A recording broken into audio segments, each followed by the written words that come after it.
pour marquer la fin, pour de vrai, pour de bon, de mon parcours et de mon passage et de la réussite de la femme, alors de la femme, c'est-à-dire en totalité, toutes les femmes du monde, je représente toutes les femmes du monde. Et donc, je vais vous parler du bienfait de la contrainte, notamment sur les relations et le fait amoureux, puisque j'ai regardé hier un documentaire très intéressant sur l'amour et est-ce que notre liberté, le fait qu'on soit plus libre qu'avant, permet une forme de disparité dangereuse, qui prône une forme de libéralisme individuel, au travers d'une liberté du je fais comme je veux, je fais ce que je veux, je vais avec qui je veux, qui font aussi qu'il y a une forme de consommation de l'amour, c'est ça un petit peu qui est nommé, et qui est aussi quelque chose qui a été relevé, qui était très intéressant, c'était de dire il y a une forme de dévalorisation, de la culture de la dévalorisation au travers d'un choix sans fin, puisque il y a le jeu de la comparaison. Et donc le jeu de la comparaison, du fait de pouvoir se comparer les uns les autres, les unes les autres, permet sans cesse un espèce de renouveau par lequel on se nourrit. Et ce renouveau par lequel on se nourrit par le besoin de nouveauté ne permet pas que les couples réellement puissent s'inscrire dans la durée jusqu'au bout, jusqu'à la fin. Avant, les gens restaient jusqu'à la fin ensemble parce qu'ils n'avaient pas le choix. Aujourd'hui, on a le choix et on se rend compte de quoi?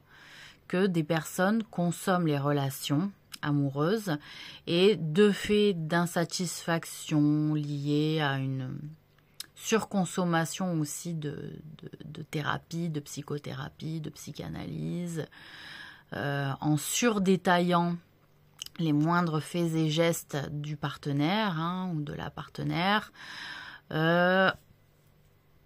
Donc voilà, je ne cite pas les transgenres parce que le pronom yel ne vient pas naturellement. Donc voilà, vous m'excuserez pour les personnes qui sont dans la communauté LGBT QIA+. Voilà, c'est pour aller vite. Et par manque aussi peut-être d'habitude.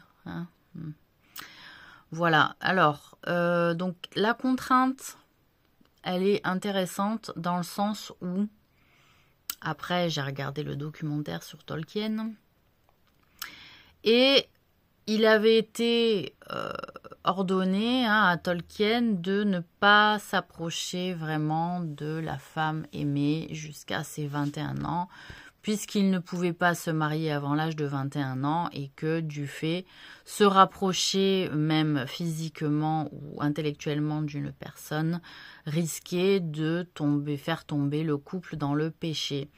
Et du fait de tomber dans le couple dans le péché, cela aurait montré un manque de sérieux vis-à-vis de l'homme, vis-à-vis de la famille, ce qui fait que il y aurait eu une mauvaise réputation, il y aurait eu peut-être une découverte de la part de la famille de la femme et qu'il aurait été dans l'obligation de se marier alors que c'est ce qu'il voulait et que plutôt être en attente, d'être sûr de faire la demande à la personne visée, il était quand même plus correct d'attendre, de montrer à la famille qu'on était un homme fiable, stable, et en se contraignant, en acceptant la contrainte d'attendre le bon âge pour demander la dame en mariage.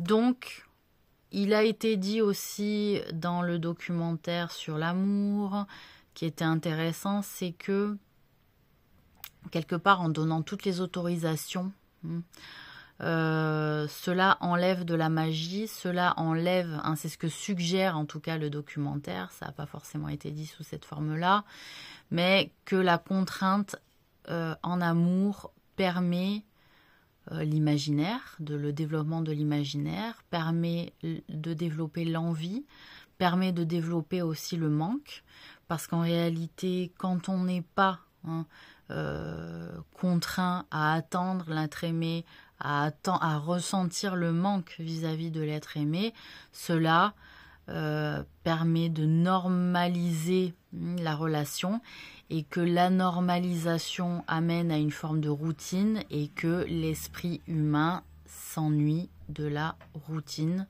souvent. Voilà, s'ennuie de la routine souvent. Malheureusement, les profils qui trouvent une issue favorable à la routine demandent quand même un exercice de la routine plaisant, organisé, une forme de goût pour les habitudes aussi, de fait d'être rassuré aussi. Si on n'a pas d'angoisse au changement perpétuel, on peut aussi être amené à changer perpétuellement de partenaire et à essayer la nouveauté, essayer de recommencer à chaque fois un départ, parce que finalement ce qui nous anime, ce sont les nouveaux départs, d'accord, et que les nouveaux départs sans fin ne sont pas si intéressants que ça pour persévérer dans une relation agréable et plaisante dans le couple. Donc, quand il n'y a pas de relation qui amène de la magie, qui amène du romantisme, parce que je rappelle quand même que l'ère du romantisme s'est développée par le droit au mariage lié par l'amour, mais que nos plus grands textes romantiques ont été aussi vécus au travers de relations interdites, fantasmées donc, et que la contrainte amène souvent à une forme de créativité exceptionnelle. C'est là où on a des moyens et des modes opératoires créés qui sont souvent très intéressants, qui sont souvent aussi très empreints de risques, Voilà. Donc c'est un niveau d'esprit, de créativité, de potentialité, qui sont en réalité qu'on ouvre par une forme de fermeture à quelque chose, par une forme de fait de pousser dans le retranchement une personne, c'est-à-dire cette voie-là est fermée, cela pousse l'être à devoir chercher un autre moyen d'arriver au but, mais par un autre moyen, et que peut-être le chemin ou la méthode sera intéressante, pas seulement pour lui, mais pour les autres aussi. Donc, la contrainte, du fait aussi pour l'éducation, a un intérêt, puisque cela permet d'aider la personne éduquée, le jeune, à être un peu retenu dans des retranchements qui font qu'on va tenter de trouver des solutions aux problèmes posés. Quand on se retrouve sur un territoire de bataille, de guerre, où les gens sont contraints, sont contraints d'être dans des tranchées Et donc, la situation et le contexte, ce sont des groupes qui font face. Hein, et donc, ils se retrouvent dans la même situation. D'accord? Ils ont les mêmes atouts, les mêmes contraintes, hein, je répète. Et le même nombre d'hommes, la même situation, le même contexte. Qu'est-ce qui va les départager? Puisqu'ils vont tous les deux tirer des obus, hein, des coups de canon. Ils vont tous les deux faire appel à des avions. Ils vont tous les deux utiliser leurs fusils.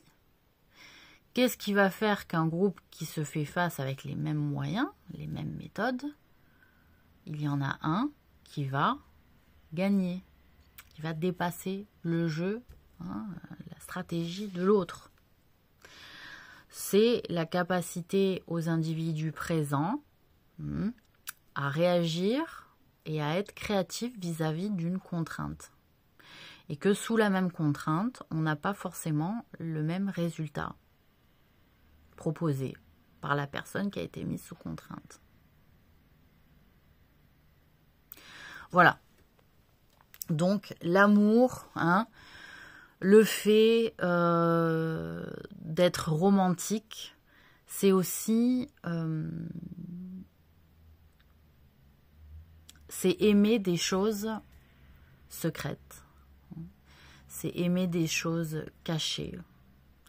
C'est aimer des choses qui sont données seulement à l'être aimé. C'est une forme d'exclusivité. Ce qui était dit aussi, c'est la forme d'exclusivité assumée. Et on œuvre dans une relation d'amour, dans une relation de mariage, dans une relation maritale. Nous œuvrons à faire en sorte que notre monde, notre relation tourne autour seulement de la personne visée, de la personne avec qui on a défini notre vie, notre quotidien. Et que pour rendre ce quotidien au-delà des obligations, au-delà d'être en attente de l'efficacité du partenaire, c'est-à-dire chaque partenaire dans une vie de couple a des missions journalières pour satisfaire aussi l'être aimé quand il rentre, ou quand il se retrouve à la maison, ou quand il se retrouve seul et qu'il discute. Ils ont des missions journalières, d'accord, où ils vont satisfaire l'un ou l'autre de manière de performance, sur le fond de la performance. Voilà, tu avais telle mission pour que notre couple soit réussi, pour que notre couple soit satisfait, pour que notre couple atteigne les objectifs que nous nous sommes donnés. Parce que le couple aussi a des objectifs. Est-ce que tu m'as satisfait dans l'attente que je t'avais formulée? Et il y a, est-ce que tu m'as satisfait dans tes devoirs que tu as envers moi? Est-ce que je t'ai satisfait dans les missions qui m'incombent? Est-ce que je te satisfais? Et est-ce que je te satisfais dans les devoirs qui m'incombent? Est-ce que nous sommes réalistes par rapport à l'objectif que nous nous sommes donné à atteindre? Est-ce que cela est réaliste par rapport à nos capacités, par rapport à nos compétences? Est-ce que il y a des choses que je garde de manière exclusive pour toi? Est-ce que, et cela ajoute du romantisme à la vie de couple, est-ce qu'il y a des choses que je ne fais que pour toi? Est-ce qu'il y a des choses que je suis capable de porter que pour toi? Ou est-ce que je suis capable d'être d'une manière que pour toi? Ou est-ce que je suis ce que je suis pour toi? Je peux l'être pour les autres. Et est-ce que cela te satisfait tout autant? Est-ce que la valeur partage est plus importante pour toi que la valeur exclusivité? Est-ce que pour toi la valeur beauté est plus importante que la valeur efficacité, performance? Est-ce que pour toi la valeur capacité est plus importante que la valeur beauté? Est-ce que la valeur de femme d'intérieur, donc c'est-à-dire être capable de gérer son intérieur de manière assez excellente, est plus importante pour toi? Ou est-ce que une femme de terrain, la valeur femme de terrain est plus importante pour toi? Voilà. Donc, pour arriver à ces résultats-là, nous sommes tous contraints à nous modeler par des phénomènes extérieurs. Ce sont les phénomènes et les faits et les événements extérieurs qui ont participé à nous modeler. Et au départ, c'était les phénomènes et les faits extérieurs et les événements de notre famille ou du contexte dans lequel nous sommes venus au monde. Parfois, il n'y a pas de famille, il y a un orphelin. Donc, toutes ces situations vécues ont un impact et sont venues contraindre notre corporalité, notre esprit, notre système émotionnel. Ces contraintes-là ont permis de nous forger comme on forge une épée. Et la contrainte de l'épée, c'est le feu et le marteau, le maillet, entre autres. Les bains aussi. Donc nous sommes comme des épées, pour ceux qui aiment les métaphores un peu chevaleresques.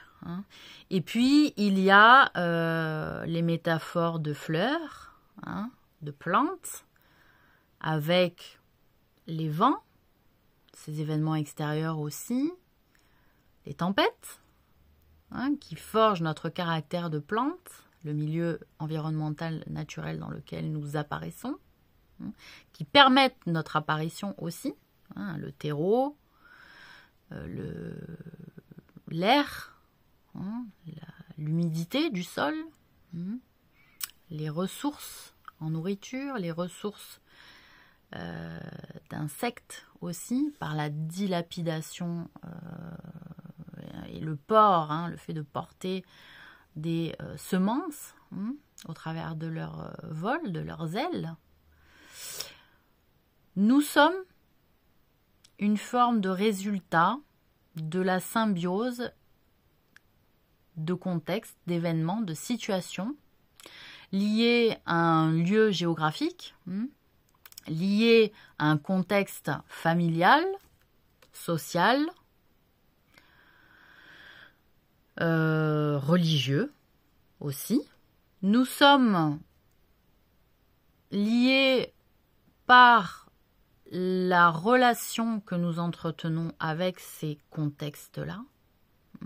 Et cela a participé à nous modeler, à modeler nos réactions, à modeler nos caractères, à créer des schémas comportementaux dans lesquels nous avons appris à évoluer, nous permettre d'évoluer, nous permettre d'avancer. Ce sont des schémas comportementaux acquis. Ce sont aussi des schémas comportementaux innés liés au voyage de l'âme hein, aussi. Hein, notre âme a voyagé au travers du temps et de l'espace. Et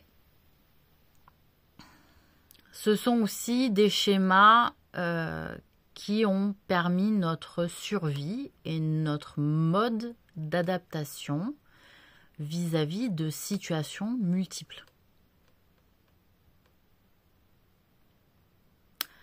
Voilà.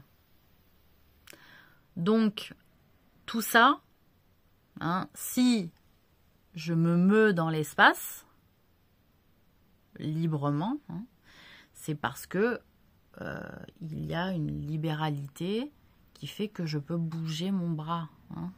Mais de ce côté-là, j'ai le mur, et donc j'ai une contrainte qui fait que je me tiens d'une manière ou d'une autre, et que mon corps s'y adapte, et que mon port de tête se prend la position en fonction de la contrainte que j'ai ici sur ma gauche, hein, à moi. Voilà, vous la voyez sur, je sais pas quel côté, mais c'est sur la gauche hein, qui est le mur.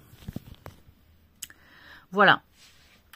Donc la contrainte en amour, elle est utile dans le fait aussi de se donner des règles, parce que des relations où on ne se donne aucune règle, en réalité on se rend compte que l'être aimé ou le partenaire a des attentes et que ces attentes sont en soi des contraintes. Voilà. Donc même s'il y a une forme de libéralité dans la relation, il y a des attentes. Et il faut connaître ces attentes de manière à pas botter en touche, à pas se planter vis-à-vis de l'être dont on souhaite normalement la satisfaction. C'est pas s'abaisser ni s'humilier que d'attendre que l'être choisi, l'être aimé, l'être avec qui on a décidé de faire des efforts dans la vie et de montrer qu'on est particulièrement capable de dire « Je souhaite te satisfaire. Est-ce que tu es satisfait ?» Parce que si tu n'es pas satisfait, tu peux aller chercher satisfaction ailleurs et c'est pas ce que je souhaite. Mais la question est de dire, hein, aussi pour des profils où on a un manque de confiance en nous, hein, c'est de dire, est-ce que moi je suis satisfait aussi? Pas de dire constamment, l'autre est satisfait, ça va. Je ne m'inquiète pas pour ma personne. Est-ce que je suis satisfaite? Est-ce que je suis satisfait? Ce sont des questions et des formulations qu'il est de bon ton de se poser ensemble. Pour avoir une vie de couple stable et pour se rendre compte que il y a un moment où oui, on peut être insatisfait et on a le droit de le formuler, ou ne serait-ce que d'en prendre conscience. Parce qu'en vivant dans une forme d'inconscience par la fuite en avant de la satisfaction d'autrui perpétuelle, en réalité, nous nous oublions jusqu'au jour où on se réveille et que la personne nous dit « Mais en fait, tu ne me satisfais pas, tu manques de caractère, tu ne te positionnes pas, et gna gna gna gna gna, et qu'en fait, en ayant force de caractère, on aurait réussi à garder l'être aimé. » C'est aussi ça de grandir. C'est aussi ça d'être juste envers soi-même. C'est aussi ça de se respecter. De faire preuve de respect envers l'autre, mais envers soi-même aussi. C'est un moyen de se développer. C'est un moyen de catégoriser ce qui nous appartient et ce qui appartient à l'autre, notamment. C'est un moyen de clarifier, de rendre réaliste des situations, pour donner des objectifs de vie ou de conversation ou de discussion réalisables. réalisable. Et que si on n'organise pas non plus le dialogue de couple, si le dialogue de couple n'est pas organisé, ça part dans tous les sens et plus personne ne s'entend ou n'a envie de faire l'effort d'en discuter ou de discuter du sujet abordé qui botte en touche à chaque fois.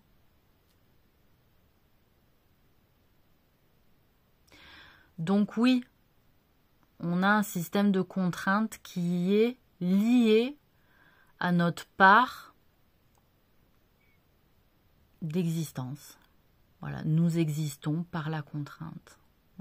Nous existons par l'effort. Nous existons, voilà, quand on met au monde un enfant, l'enfant aussi vit un effort, fait un effort lors de l'accouchement. Il n'y a pas que la femme. Il sort. Il fait l'effort de sortir.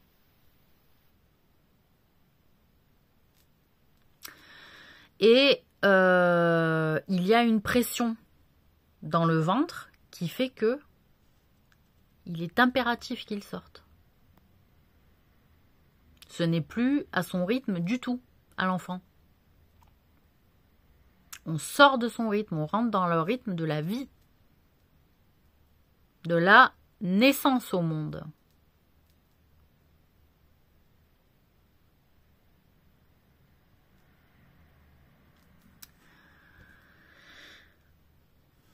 Voilà, donc comme une graine qui sort de terre, elle doit se lever, se dresser et donc faire un effort vers le haut et pousser vers la surface du sol, ce qui est un effort.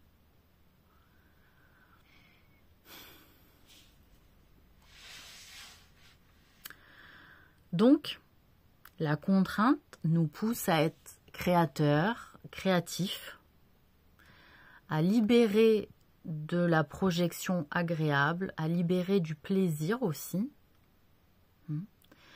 parce que après l'effort, il y a du réconfort. Et le réconfort est un moment agréable, est un moment plaisant dans la norme. Et que si rien n'est difficile, je pense aussi aux parents qui éduquent, si vous ne rendez rien difficile à vos enfants, ou si vous leur allégez toutes les difficultés de la vie, en prenant sur vous notamment, à leur place, cela n'est pas leur rendre service et vous n'allez pas en faire des bonnes graines survivantes. Voilà, la graine, elle peut s'éteindre très facilement parce que c'est dans l'enracinement qu'on se renforce. Si je dois porter un poids lourd, je vais appuyer sur mes pieds dans le sol. Si je ne porte aucun poids lourd, mes pieds n'ont jamais à s'ancrer dans le sol et donc je peux disparaître avec un coup de vent. Donc à tous les parents qui ont peur de ne pas paraître des parents notamment bienveillants parce qu'ils ne soulègent pas la difficulté de leurs enfants, ça dépend lesquels, d'accord? Mais si on allège toutes les difficultés, toutes les formes de difficultés, ce n'est pas leur rendre service. Et vous allez paraître pour des parents, des magots, irresponsables.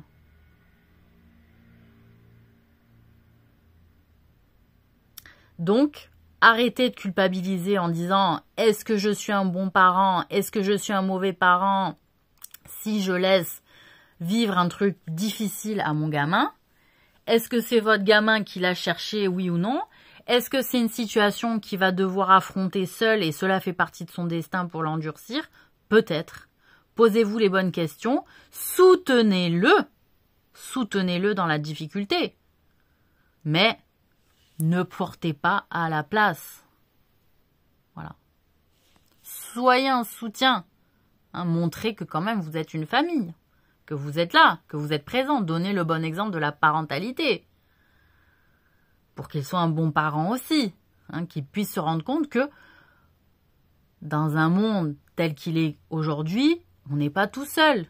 Hein, que malgré tout, la famille, elle est là, elle est présente. Mais apprendre aussi que les frères et sœurs sont là à porter. Hein, que c'est une contrainte aussi d'être une famille nombreuse. Avec des frères et sœurs, cela engage plus de responsabilités. Ce n'est pas tous les parents qui doivent porter, et pas les frères et les sœurs. Les frères et sœurs doivent se soutenir dans la difficulté.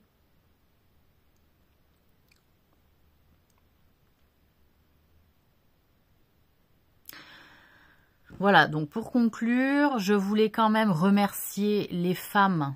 Hein, je voulais quand même remercier les femmes qui m'ont soutenue et qui me soutiennent aujourd'hui. Hein, pour dire la femme fait ce qu'elle veut. La femme fait ce qu'elle veut. Voilà, elle s'habille comme elle veut, elle fait comme elle veut. Voilà. Donc je remercie les femmes qui me soutiennent, qui me regardent avec transparence hein, et avec humanité. Voilà, c'est ce que je souhaite. Parce que c'est de cette manière que je vous regarde aussi en retour. Voilà. Et je vous félicite pour le travail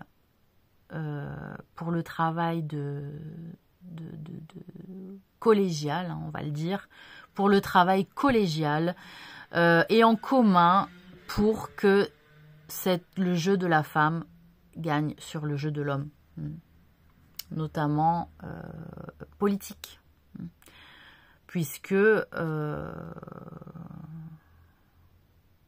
nous avons quand même conclu, nous les femmes, qu'on voulait un monde multiculturel et bienveillant. Voilà. Et bonne fin de week-end à tous.